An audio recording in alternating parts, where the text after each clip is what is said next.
Bonjour YouTube, aujourd'hui avec le petit C++, nous allons parler d'un sujet que nous avons déjà vu dans une vidéo précédente, l'anti-base class optimisation, ou EBO ou encore EBCO suivant les personnes. Alors je vous invite à aller revoir la précédente vidéo sur ce sujet, dont le lien est en description, car dans celle-ci, je pars du principe que vous savez ce que c'est, et nous allons voir l'évolution de ce principe avec le C++ 20. Comme nous l'avons vu la semaine dernière, nous avons des attributs en C++ moderne, donc à partir du C++ 11, et avec la version 20, l'attribut noUniqueAddress a été ajouté. Alors attention, suivant la version de votre compilateur, cet attribut n'est pas encore géré, et dans ce cas, ce warning suivant apparaîtra. Si cela vous concerne, il faudra encore attendre un peu. L'ancienne version de BO ressemble à ça.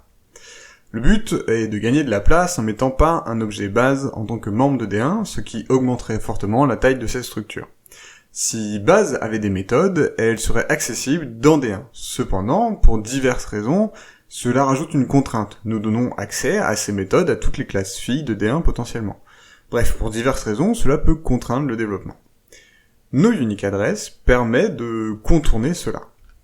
Ici, en fait, noUniqueAddress va indiquer au compilateur qu'il est possible que l'objet qui lui est lié n'ait pas d'adresse physique qui lui est propre. Alors, pour illustrer tout ça, on va comparer les adresses de nos objets. D1 ne bénéficie d'aucune optimisation. Si nous affichons l'adresse d'un objet D1 et de l'objet B dans D1, ceci donnerait quelque chose comme ça. On verrait une différence d'adresse entre ces deux éléments, et c'est tout à fait normal. Comme pour rappel, en C++, théoriquement, chaque objet a sa propre adresse, et c'est pourquoi chaque objet a au moins une taille minimum de 1. Avec notre structure D2, nous regardons les adresses d'un objet D2 et de l'objet B dans D2, ceci donnerait cela. Et nous voyons bien que l'objet B dans D2 n'a pas une adresse physique qui lui est propre, et donc ça contredit ce que je viens de dire juste avant. Avec l'attribut noUniqueAddress, un objet n'est pas obligé d'avoir une adresse qui lui est unique et qui lui est propre. Bien entendu, si base avait eu des membres à l'intérieur, noUniqueAddress ne serait pas appliqué et il aurait eu une adresse différente. Il n'y aurait pas eu de warning ou d'erreur bizarre qui aurait pu arriver pendant l'exécution du programme. C'est seulement une directive qu'on donne au compilateur qui dit possiblement l'objet qui suit n'a pas besoin d'avoir une adresse physique qui lui est propre. Si c'est possible, le compilateur fera cette optimisation.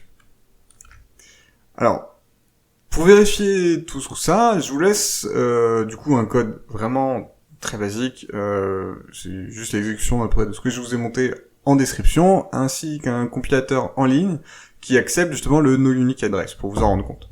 Si vous voulez jouer justement un peu avec tout ça. Si vous avez du mal à comprendre ce qui vient d'être dit dans cette vidéo, regardez les précédentes vidéos sur l'alignement mémoire, car c'est un peu la base de l'EBO, les attributs, qui était donc la vidéo de la semaine dernière, et encore une fois, la première vidéo sur l'EBO. Comme d'habitude, exprimez-vous dans les commentaires, posez des questions si vous en avez, et je vous dis à lundi prochain 13h45 pour une nouvelle vidéo.